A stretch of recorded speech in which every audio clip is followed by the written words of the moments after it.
ทั้งบริษัทผลิตไฟฟ้าลาวมหาชนหรือว่าอีเดลเจนได้พบปะกับสื่อมวลชนพร้อมทั้งได้เยี่ยมยามเขื่อนไฟฟ้าน้ำงืมหนึ่งในครั้งวันที่ 12 ธันวาคมที่ผ่านมาบริษัทผลิตไฟฟ้าลาวมหาชนหรือว่าอีเดลเจน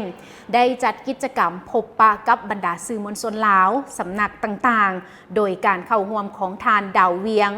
สุนันทราชห้องผู้อำนวยการใหญ่ของทางอีเดลเจน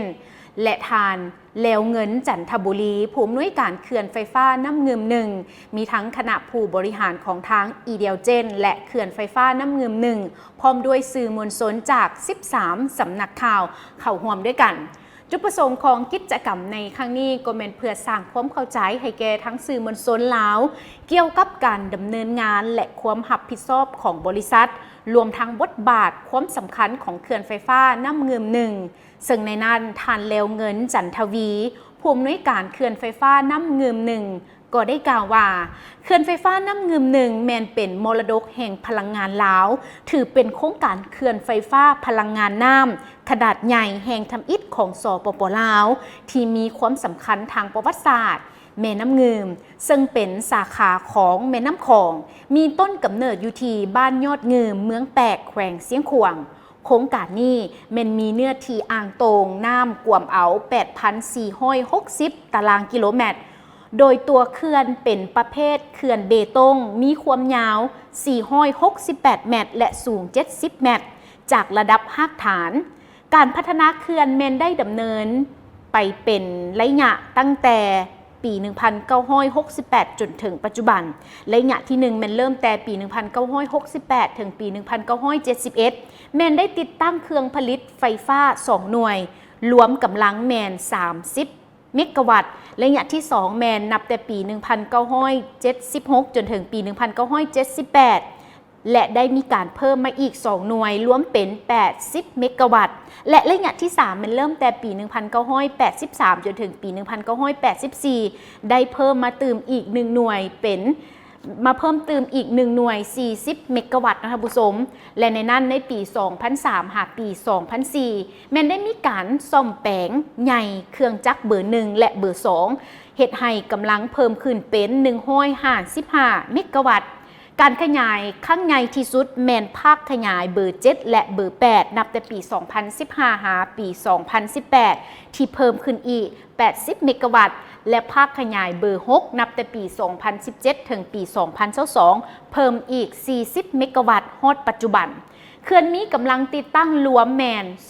275 เมกะวัตต์สามารถผลิตพลังงานน้ำขออภัยสามารถผลิตพลังงานไฟฟ้าได้ 1.40 จิกะวัตต์โมงต่อปีและก็การประกอบส่วนต่อสังคมและการพัฒนาที่ยืนยงเขื่อนไฟฟ้าน้ำงืมหนึ่งมันมีบทบาทสำคัญในการผลิตพลังงานไฟฟ้าเพื่อตอบสนองกระแสไฟฟ้าให้แก่ภาคกลางและก็ภาคเหนือของสปป.ลาวผ่านระบบสายส่งควบคุมของแขวงบริคำไซเสียงขวางหลวงพระบางอุดมไซหลวงน้ำทานและก็นครหลวงเวียงจันทร์พร้อมทั้งได้มีการส่งออกไฟฟ้าไปที่ประเทศใกล้เคียงในเรื่องของด้านการคุ้มครองสิ่งแวดล้อมเขื่อนแมนได้รับใบยั่งยืนมาตรฐานสากล ISO 14001-2004 EMS และอัปเดตเป็นฉบับใหม่ในระหว่างปี 2017 ถึงปี 2024ได้มีการควบคุมและก็กวดกาคุณภาพน้ำเป็นประจำการอนุรักษ์ปกป้องสัตว์น้ำด้วยการสร้างเขตสงวนบริเวณก้องเขื่อนและการปรับปรุงสภาพแวดล้อมบริเวณเฮือนจักรอย่างต่อเนื่องทางบริษัทยังมีทีมงานนักดำน้ำที่พร้อมให้ความช่วยเหลือแก่สังคมในเวลาเกิดเหตุฉุกเฉินพร้อมมีการสร้างความรับรู้แก่ชุมชนท้องถิ่น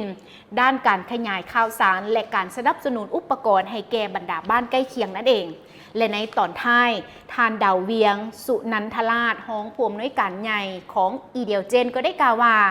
การดำเนินงานของบริษัทแมนสอดคล้องกับนโยบายการพัฒนาสีเขียวและยืนยงของทั้งรัฐบาลซึ่งบริษัทได้ประกอบส่วนอันสำคัญในการผลิตพลังงานไฟฟ้า